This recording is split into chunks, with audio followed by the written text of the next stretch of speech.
Hello and welcome back to my channel At Home with Liv. I hope you're all having a lovely week. So today what we are going to be doing is having a well needed catch up because I have been so absent on YouTube recently.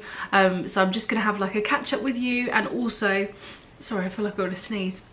I'm going to have a catch up with you, and then we're going to be doing a Q&A. So across the last month, I think I put 3 question boxes up on my Instagram stories. So I'm just going to be going through those and picking some questions and answering them. I do have quite a lot, so I'm just going to pick like a few of them and we can go through them. But yeah, basically life is crazy at the moment. So we got the keys to our house renovation. So it's like a rental that we're renovating, and we got them. God, time has gone so quickly. I think it was last week. Yeah, it wasn't last weekend, it was the weekend before that we got them. And since then I've been there like loads, like almost every day.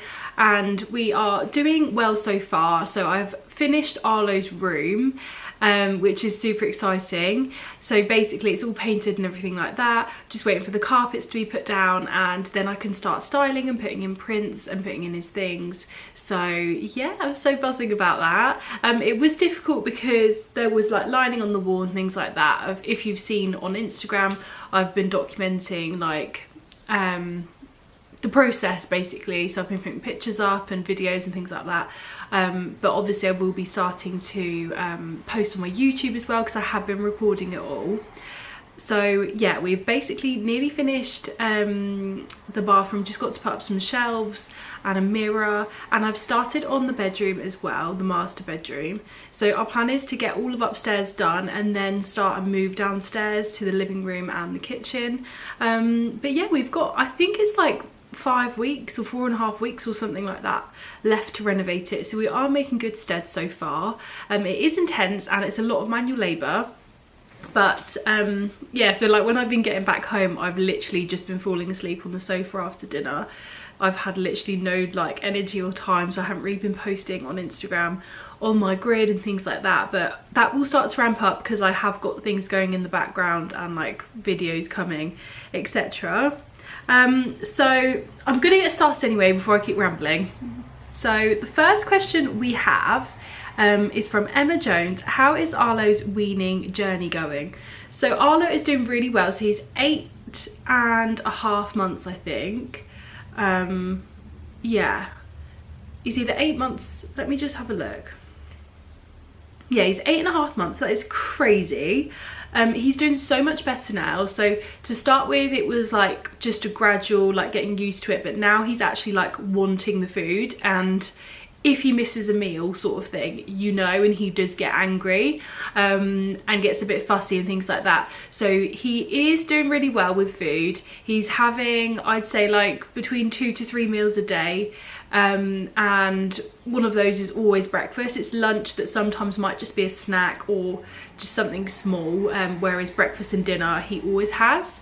So he is eating like normal food now. So like if I make pasta, I won't blend it up because he's got his teeth and things like that as well. I won't blend it up. He'll just eat like, you know, what they called?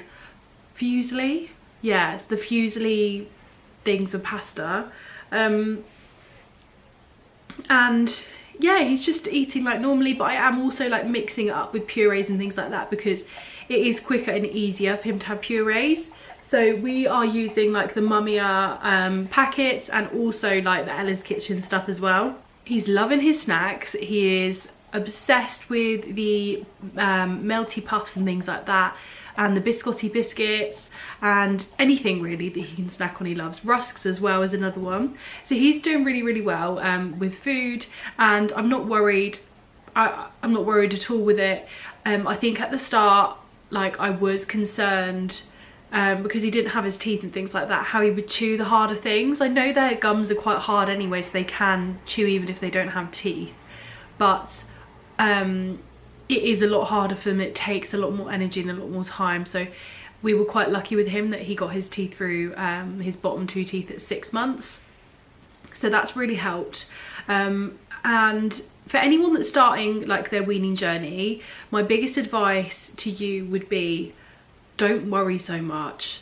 Like, it's just about exploring, and you don't have to like, oh god, they need to have dinner, they need to have lunch or whatever.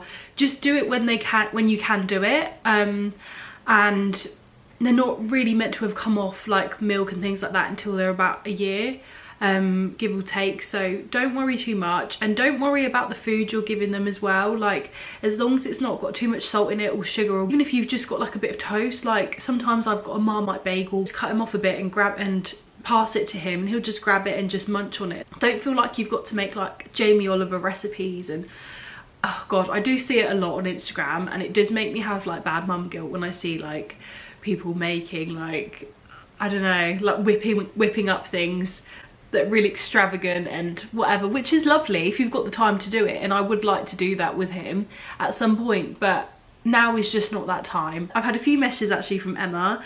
So if you had unlimited money to spend in one shop, which shop would it be? Guys, I don't know. It's got to be either between IKEA and H&M for me with the unlimited voucher. But yeah, god, that'd be so nice. So next question from Emma: what are your 5-year goals and plans? I don't like to put too much pressure on myself with like giving myself time constraints and stuff with goals. So I do have some goals like in the pipeline, but it's like when you want to manifest things, you're not really meant to put a time limit on them.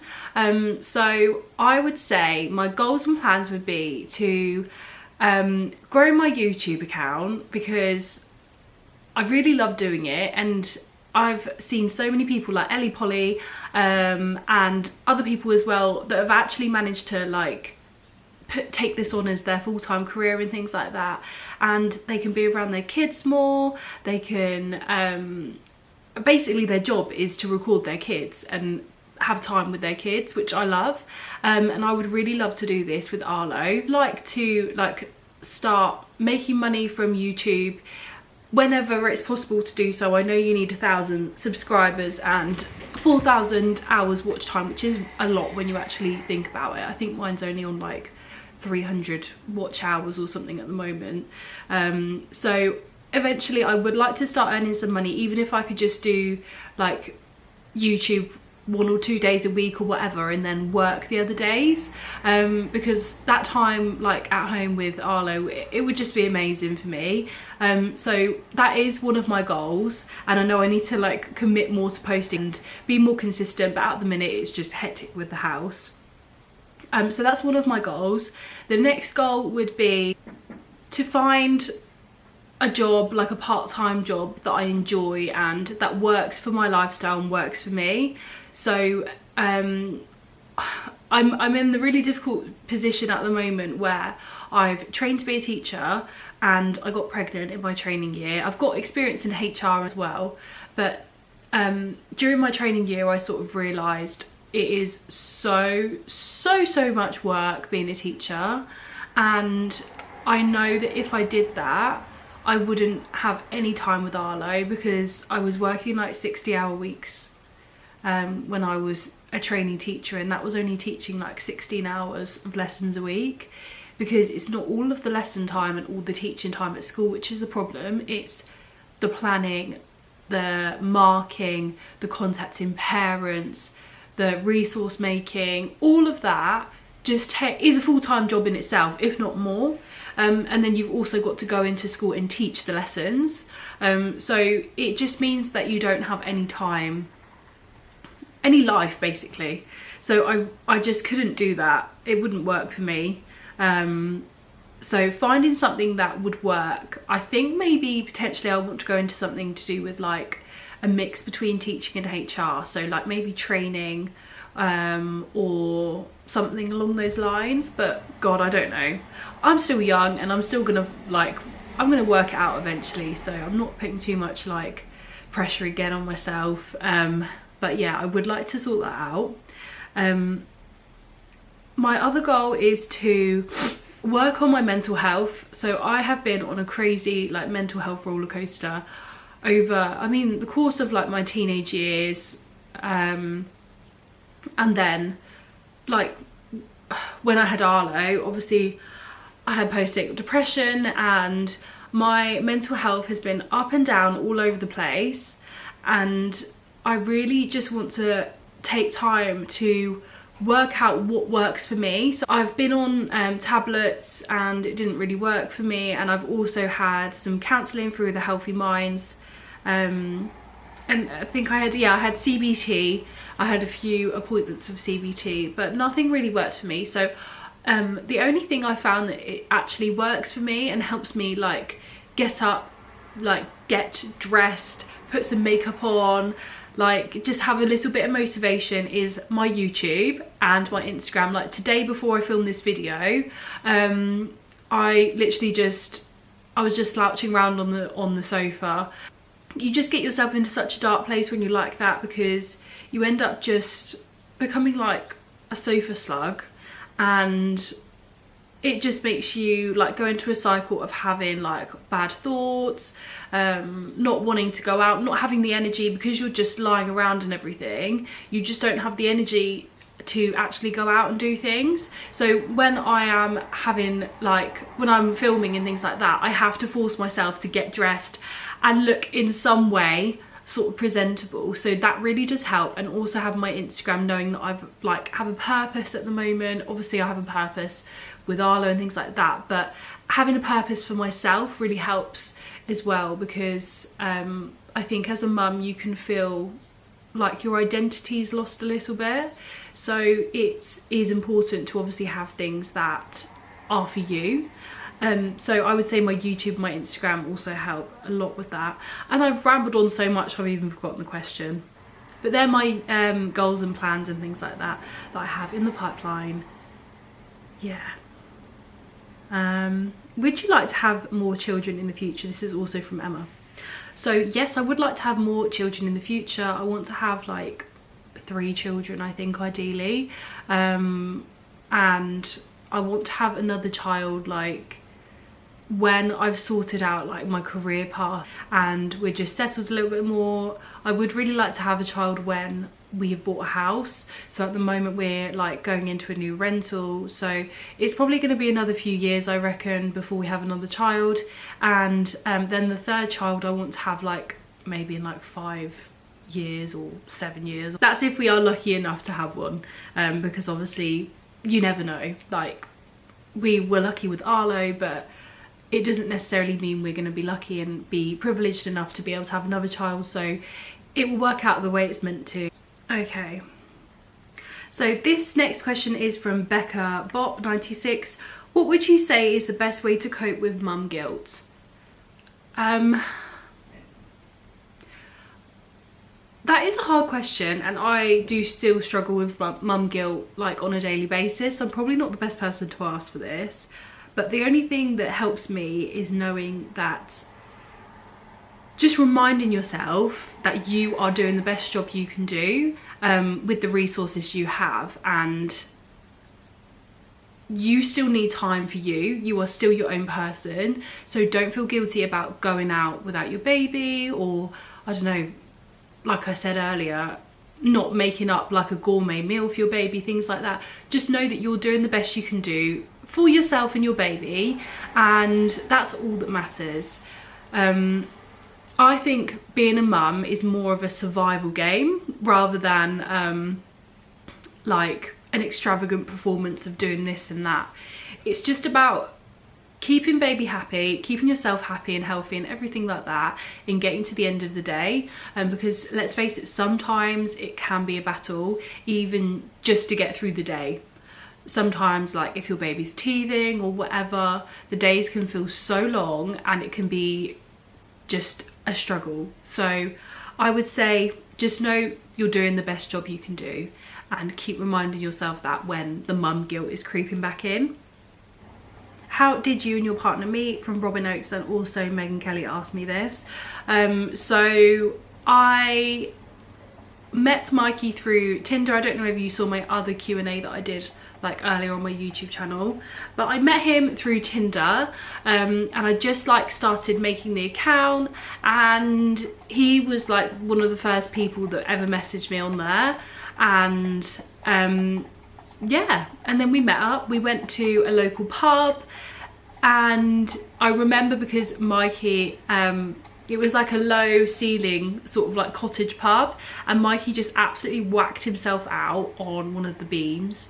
And yeah, we had a cocktail, and we talked about Love Island, and yeah, then it just evolved from there. I would say if you're like meeting people on Tinder and things like that, something that really helped us beforehand was having phone calls, and it just like, it helps you develop the relationship without actually meeting, and also it's not a lot of pressure, so it's just like a nice way to introduce yourself. Holly Ruth Joy has asked me, how many children would you like? So I think it's going to be 3, and maybe 4, but I don't know. But yeah, if we're lucky enough to have 3 children, then that would be fabulous. As I said before, I want like another one in the next few years, and then the 3rd one a lot later on. Play Baby UK, what made you start your Instagram and YouTube? So I started my Instagram actually like on a whim. When I was pregnant, I saw Home with Kelsey's account, and on my normal Instagram, and I was like, oh my god, I love that, she's so good at interior design and everything like that. And I also saw Home with Shan's account, and when I was like looking at this stuff, I just thought, why don't I just start my account and just see how it goes? And yeah, and first of all I started to post home stuff. I didn't even tell anyone I was pregnant on there when I was pregnant, and then I just eventually like rolled around to do mum stuff when I was like heavily pregnant, and then it's gone back to like interiors, but now it's kids interiors, so it's sort of all like niched down by itself, and I've just sort of followed the path. I haven't like tried to do one thing in particular. It's just sort of landed to be kids interiors, and that's what people want to see. And then I started my YouTube because I was speaking to a lot of YouTubers that were like mum YouTubers, and they encouraged me to just start my account. So I was speaking to Home with Shan, and I was saying maybe I should wait until I get like 10,000 followers like she did to start my YouTube, because I know it is quite time consuming. And she was like, honestly, just start it now. And she was like, it's the best thing I've ever done, and she really recommended doing it. So I was like, okay then, I'm just gonna go for it. And I just bought a camera, and I just started the YouTube account, and yeah, and it's just rolled on from there basically. So as I said before, it just helps me so much with my mental health, and just giving me like a purpose of my own, which I love, and just feels like I'm working towards something. It's also quite addictive, and it's also like a natural confidence builder. So if you go back to one of my first videos, I was like not looking at the camera, and I was really like nervous, but now I feel like I've come out of my shell a little bit more, and it's helped me grow my confidence. So I would definitely say, like, if you're worried and you don't feel like you're confident enough to start your own YouTube channel, just do it and just start making the videos. It gets so much easier, you get so much more like natural in front of the camera as time goes on, and yeah, I love it. So if you're thinking about doing it, then do it, and let me know what your channel is, because I will subscribe to you. Best nursery purchase and worst purchase. This is from With Love Holly, who's also another YouTuber. Best nursery purchase would be the Trofast. I think everyone needs a Trofast in their nursery. A, because they look stunning, and B, smart storage solutions. You've got the toys, and actually let me show you something quickly. I got sent this.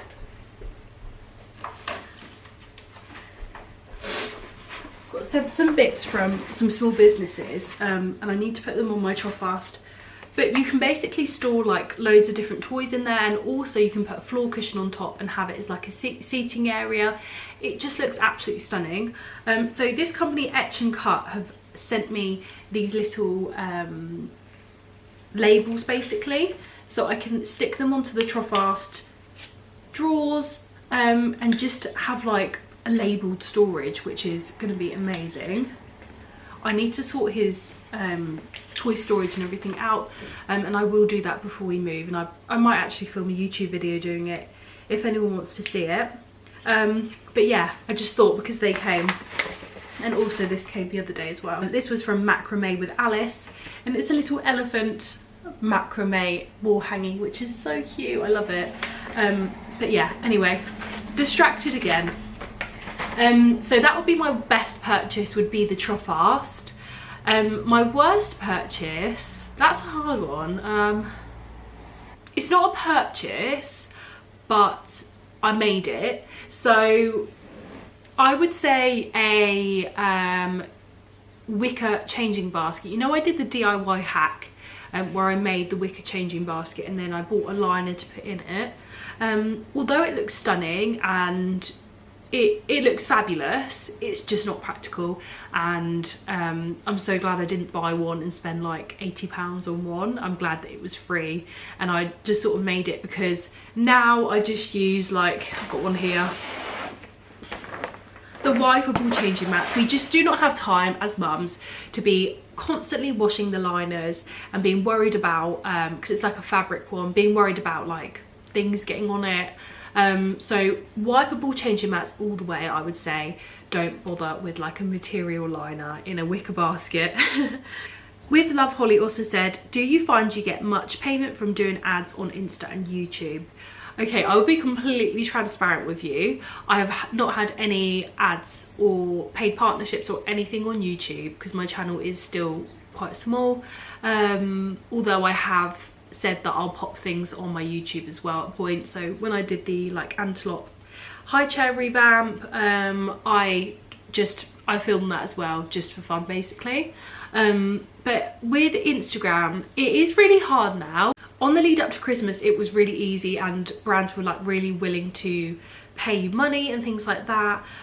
Now it is like January and February have been quite a dry month for collabs.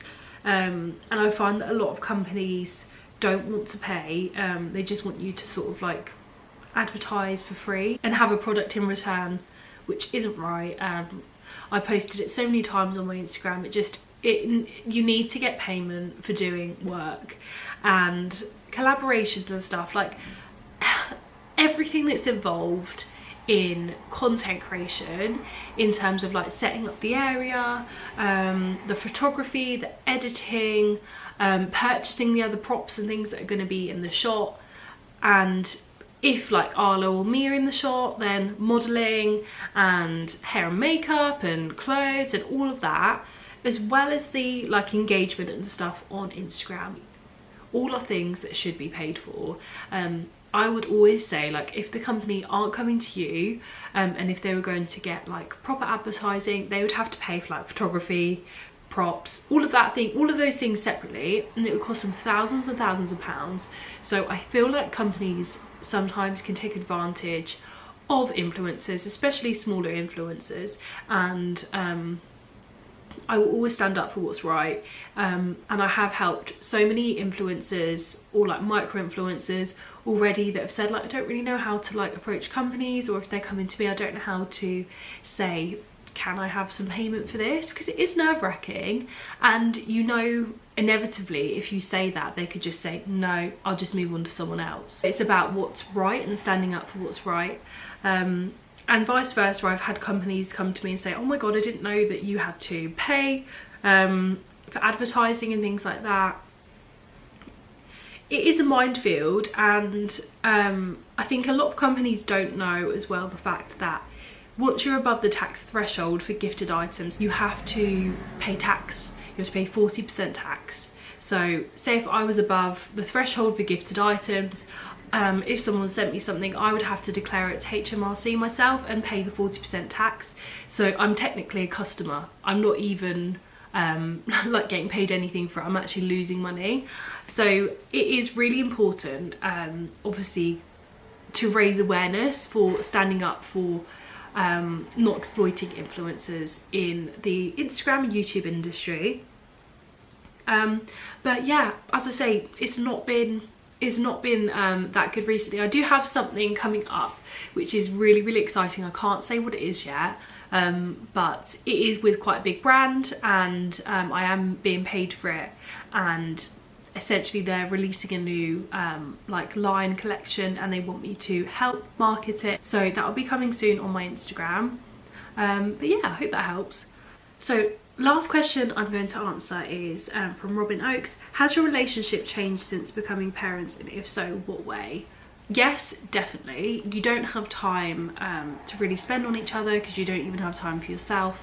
So it 100% changes the dynamics of the relationship. But yes guys, I really hope you like that QA. Make sure you also like and subscribe to my channel as always, and go and check out my Instagram at Home with Liv. I would really appreciate any love you can give me on this video, or on my Instagram as well. I really appreciate it. I hope you all have a lovely day, and I will see you in the next video, guys. Bye. I've been thinking about my options, every detail in my head.